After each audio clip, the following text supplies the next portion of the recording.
বন্যা পরিস্থিতি জানাতে বান্দরবান ও কক্সবাজার থেকে সরাসরি যুক্ত হচ্ছেন সহকর্মী আবুল বাশার নয়ন ও আব্দুর রহমান। শুরুতেই যাচ্ছি বান্দরবানে।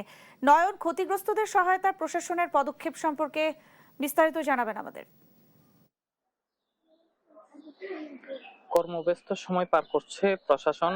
প্রধানমন্ত্রী তারেক রহমানের পক্ষ থেকে বর্তমানে বান্দরবানের দুজন মন্ত্রী অবস্থান করছেন। আজ সকালে আমরা দেখেছি একজন প্রতিমন্ত্রী এবং বিকেলে একজন মন্ত্রী এসেছেন, বিশেষ করে এখানকার যারা ক্ষতিগ্রস্ত হয়েছে ক্ষতিগ্রস্তদের খোঁজ খবর নেওয়ার জন্য মূলত তারা এখানে এসেছেন। তারা জেলা প্রশাসনের সাথে কথা বলেছেন এবং যারা দুর্যোগে ক্ষতিগ্রস্ত হয়েছে ক্ষতিগ্রস্ত মানুষের সাথে কথা বলেছেন।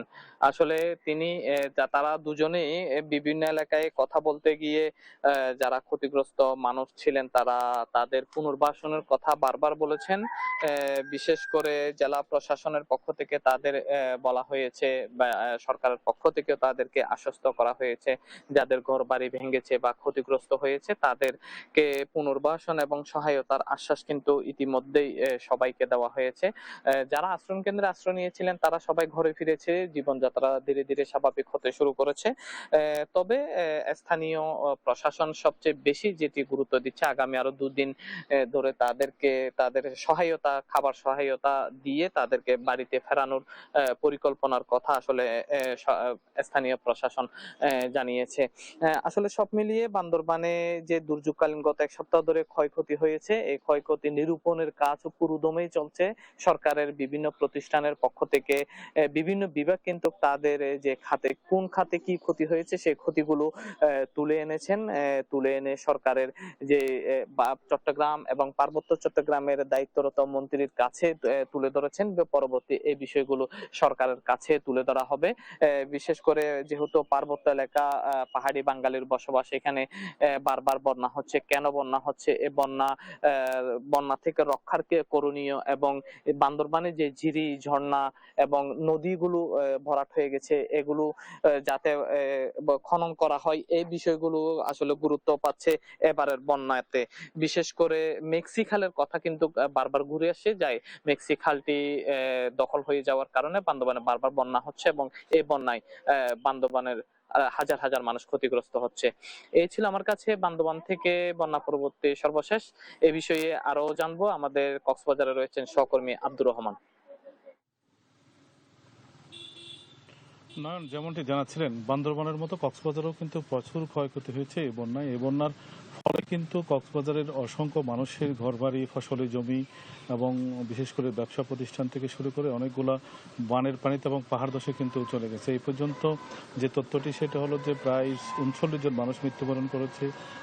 প্রায় 70টি ইউনিয়নের 49% নষ্ট হয়েছে এবং প্রায় 2080 কিলোমিটার রাস্তা নষ্ট হয়েছে এবং 79টি ব্রিজ নষ্ট হয়েছে এবং 30টি শিক্ষা প্রতিষ্ঠানের অনেক ক্ষতিগ্রস্ত হয়েছে এবং কবরস্থান সহ অনেক ধর্মীয় প্রতিষ্ঠান পানিতে ভেসে গেছে। এবং যে বিষয়টি সেটা হলো যে কক্সবাজারের এইবারের ক্ষয়ক্ষতির তুলনায় কিন্তু ত্রাণ তৎপরতা খুবই কম ছিল।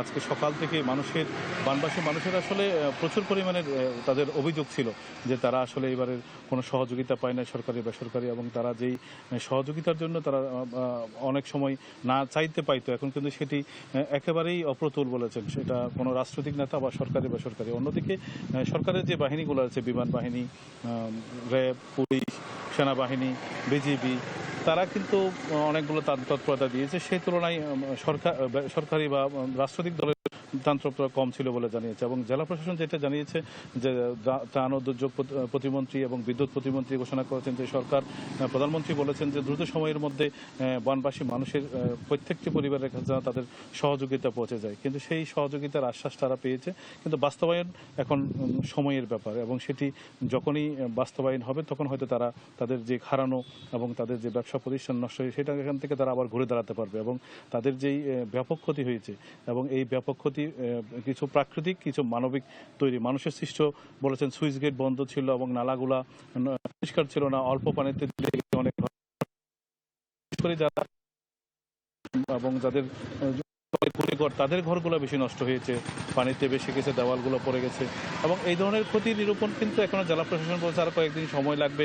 কৃষি বিভাগের সাথে কথা বলেছিলাম, তারা বলেছে প্রায় 4,000 হেক্টর জমির ফসল নষ্ট হয়েছে, কিন্তু তারাও আশ্বাস দিয়েছে তাদের বিষ সার এবং অনেকগুলো তারা নিরূপণ করে তাদের জমির যে ক্ষতি হয়েছে কৃষকের সেটি তারা পোষানোর চেষ্টা করবে। আরেকটা বিষয় সেটি হলো যে কক্সবাজারের কিন্তু এই যে এরিয়াতে প্রায় এখনো 3 নম্বর সতর্ক সংকেত রয়েছে এবং আবহাওয়া বৈরী রয়েছে এবং যে কোনো সময় সাগরের লঘুচাপ সৃষ্টি হতে পারে। এটাই ছিল কক্সবাজার থেকে সর্বশেষ। ন্যান্সি। চট্টগ্রামের বাঁশখালী এলাকা থেকে বন্যা পরিস্থিতি সম্পর্কে জানাতে যুক্ত হচ্ছেন সহকর্মী AKM নাজিম। নাজিম, বর্তমান পরিস্থিতি কেমন দেখছেন, বিস্তারিত জানাবেন আমাদের। চট্টগ্রামের বাঁশখালী উপজেলায় বন্যা কবলিত এলাকাগুলোতে কিন্তু এখন যেহেতু গত 2 থেকে 3 দিন বৃষ্টি না থাকার কারণে কিন্তু ধীরে ধীরে পানি নামছে, তারপর ক্ষত কিন্তু শুরু হচ্ছে। এর মধ্যে আমরা দেখেছি কোস্টগার্ডের উদ্যোগে বিশেষ চিকিৎসা ব্যবস্থা দেওয়া হচ্ছে, কারণ আমরা যে জায়গাটি রয়েছে বাঁশখালী উপজেলার শেখেরগিল এলাকা, এখানে খুবই দুর্গম একটি এই এলাকাতে আজকে সকাল থেকে মূলত কোস্টগার্ডের উদ্যোগে বিশেষ চিকিৎসা ব্যবস্থা, বিশেষ করে যারা গর্ভবতী মহিলারা রয়েছেন তাদেরকে আলাদা করে এবং শিশুদেরকে আলাদা করে কোস্টগার্ডের পক্ষ থেকে চিকিৎসা দেওয়া হচ্ছে। এতে করে এখানকার মানুষের মাঝে এক ধরনের স্বস্তিও ফিরেছে, কারণ এই দুঃসময়ে যে দুর্যোগের মধ্যে বিশেষ করে গর্ভবতী মহিলা এবং যারা রয়েছেন তাদের মাঝে চিকিৎসা দিচ্ছেন, তাদেরকে যে কোস্টগার্ডের পক্ষ থেকে চিকিৎসা দেওয়া হচ্ছে, এতে করে মানুষের মাঝেও এক ধরনের স্বস্তি কাজ করছে। আপনারা আজকে থেকে এখন পর্যন্ত কতজন মানুষের চিকিৎসা দিচ্ছেন, বিশেষ কি চিকিৎসা দিচ্ছেন মহিলাদেরকে? আমরা এখানে সব ধরনের পেশেন্টই দেখছি, বিশেষ করে আমরা প্রেগনেন্সি এবং গাইনিতে যারা বিভিন্ন সমস্যায় ভুগছে ওনাদের জন্য স্পেশাল অ্যারেঞ্জমেন্ট করেছি। আমরা বাংলাদেশ কোস্টগার্ড পূর্ব জোন থেকে এসেছি। আমাদের গত 10 তারিখ থেকে ত্রাণ বিতরণ চলছে। আজকে আমরা স্বাস্থ্যসেবা প্লাস স্বাস্থ্যবিধান সামগ্রী মানে স্যানিটারি ন্যাপকিন, সাবান, হ্যান্ড স্যানিটাইজার এগুলি বিতরণ করছি। এই কার্যক্রম কয়দিন পর্যন্ত চলবে? বন্যা দুর্গতদের সাহায্য আমরা চালিয়ে যাব, যতদিন দরকার হয় আমরা ততদিন পর্যন্ত সবার পাশে থাকব।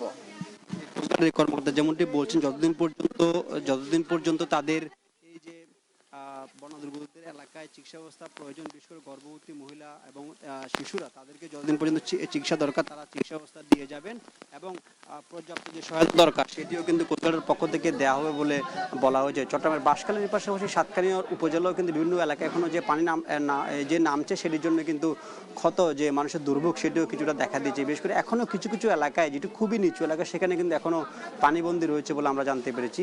তো বাঁশখালী উপজেলার শেখেরকিল এলাকায় একটি স্কুলে কোস্টগার্ডের যে চিকিৎসা ব্যবস্থা সেখান থেকে ছিল আমার কাছে সর্বশেষ। নাজিম, আপনাকে ধন্যবাদ। দর্শক, চট্টগ্রাম থেকে আমাদের সঙ্গে যুক্ত হয়েছিলেন সহকর্মী AKM নাজিম।